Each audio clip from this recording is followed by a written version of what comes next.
Hi ladies and gentlemen, this is Tough Tony here, and I know it's been a while since I made a video. This is like my first video of the new year, my first of many that I'm trying to do. I just got my new camera a couple weeks ago, and I'm still learning how to use everything on it. It's very, very fucking complicated. So hopefully this will come out pretty good so you guys can enjoy watching my videos like you have in the past. And first, this is the review of WWE's Royal Rumble 2012. This is the 25th Royal Rumble. Damn, Royal Rumble's just as old as I am. And first off, I would just like to say that this was dismal. It was bland. It was dismal. It's like eating pasta with no seasoning. You didn't salt the pasta. You didn't put no sauce on it. It's like eating something that has entirely no flavor on it whatsoever. And that's just how it goes.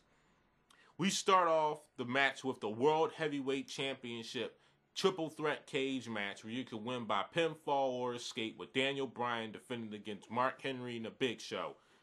I don't have much to say about this match. You know, it was a short match, probably about 9.5 minutes long at the most. All I know is Big Show. They had a lot of back and forth stuff. Daniel Bryan is a heel. Of course, that's pretty good because finally people can somewhat try to take him seriously. And all I know, Big Show had him in a grip, had Daniel Bryan in a grip, and Big Show let go, and he fell out there and retained the world title. And I think his first title defense, I wouldn't know because I don't watch SmackDown. I really don't watch any WWE programming that much anymore anyway. But this is my thing. Now, I know that your talent that you have in this match isn't all that it's cracked up to be, but I just call me a traditionalist. I don't care if you have the crappiest performers in the fucking world. You should never, ever, ever have someone who is a world champion the first match. A world championship should never be on the line in the first match on a card. That just shows that you have little to no faith in your talent. And actually, if I was a wrestler, I'd be offended if I was world champion or WWE champion. You put me on the first match, like Alberto and Edge. You mean to tell me Edge hasn't compiled a good enough resume to get a match deeper into the WrestleMania card, but you put him on the first match? It's just fucking embarrassing. And next we have an 8-diva tag team match. You have Eve, Kelly, Alicia Fox, and Tamia, or whatever the fuck her name is, versus Beth Phoenix, Natalya, and the Bella Twins. And let me ask you guys a question. What's worse than 2 divas wrestling each other? 8 divas wrestling each other. What? I don't even have anything to say about this one. I'm not even going to bore you with this. All I know is that all the bitches was wearing color. Kelly's team was wearing orange. Beth Phoenix's team was wearing blue. And I swear Kelly shouldn't even... You know, I can go on and on about female wrestling, female corporate wrestling. Maybe I can do a rant on that because it's just horrible. I mean, especially WWE's.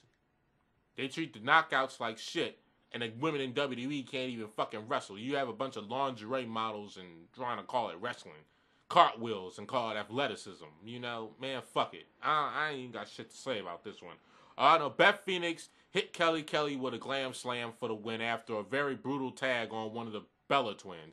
Oh, and funny, she hit a glam slam and Kelly didn't roll it up like she does the last 8 times they fucking wrestled. Next up, we have John Cena versus Kane.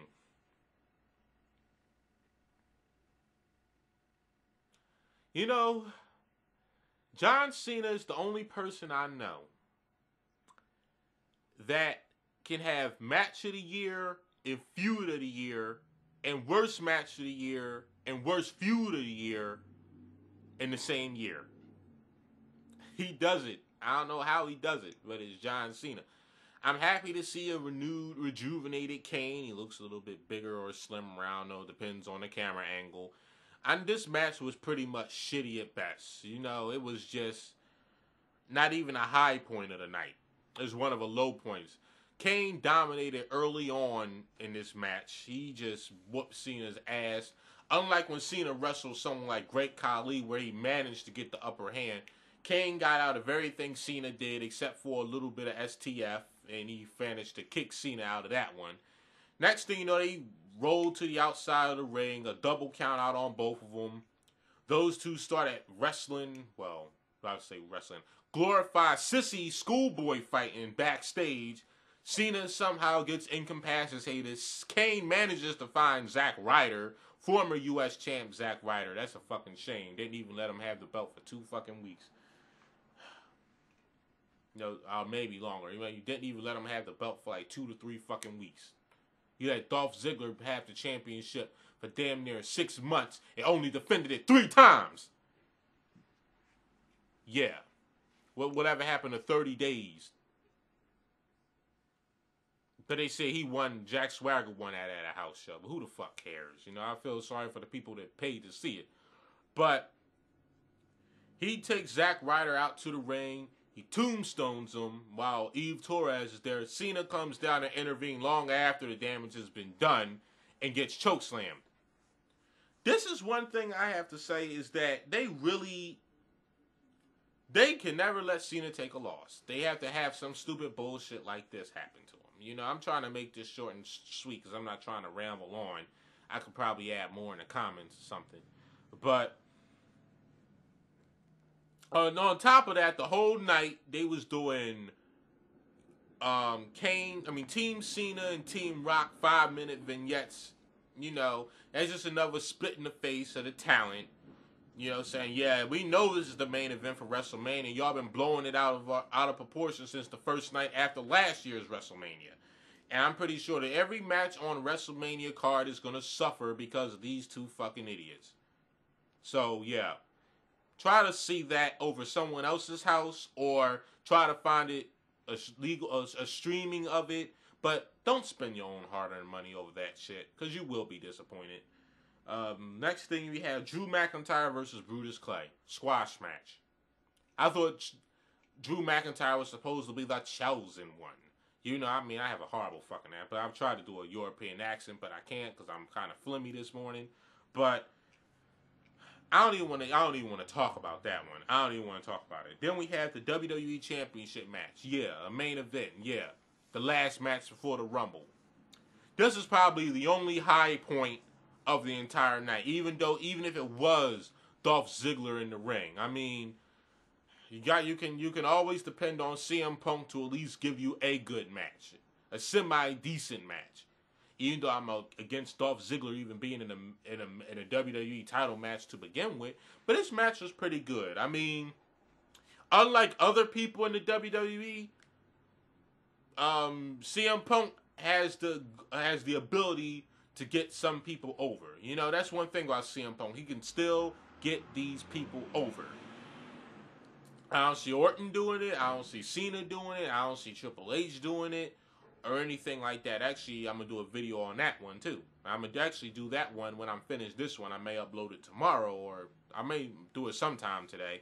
But seriously, he made Dolph Ziggler, I mean, he maybe didn't make him look like $1 million. He made him look like $750,000. But all in all, I think it was a pretty good WWE title match. And it was the only high point of the night, because the Royal Rumble sucked.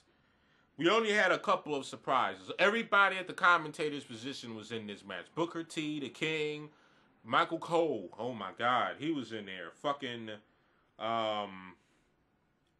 what's his name? Ricardo Rodriguez. He had a spot. The Road Dogg came back. Karma had a spot. Karma fucking laid waste to Dolph Ziggler and Michael Cole before Dolph Ziggler threw her out of the ring from behind. So it's good that she's back, because, you know, I love me some Karma. Anyway, we have ourselves Jericho and Jack Swagger and Wade Barrett and David Otunga, Randy Orton. My money was on Chris Jericho, to be brutally honest. It was on Jericho's. But Sheamus managed to win, which I'm not upset about, because they screwed him out of main event matches for the last 2 years, just like they did to Edge the first time he won it, just like they did to Jeff Hardy the first time he won it. Lord knows you can't have this guy in the WWE main event because you'd rather see the same two guys wrestle the same shitty match they was having months ago. But hey, it's better Sheamus than having a guy that has 200 million world championships under his belt already. And at least it was him and not someone who didn't even deserve to be in a WrestleMania spot like last year's winner, Alberto Del Rio. So, and I can get on and on about fucking Alberto Del Rio and how much I hate this motherfucker's guts. I'm glad he's out. I hope I never have to see his fucking ass again. Anyway, overall, I give this whole fucking Royal Rumble a 6 out of 10. Not even a 6.5. It was a 10.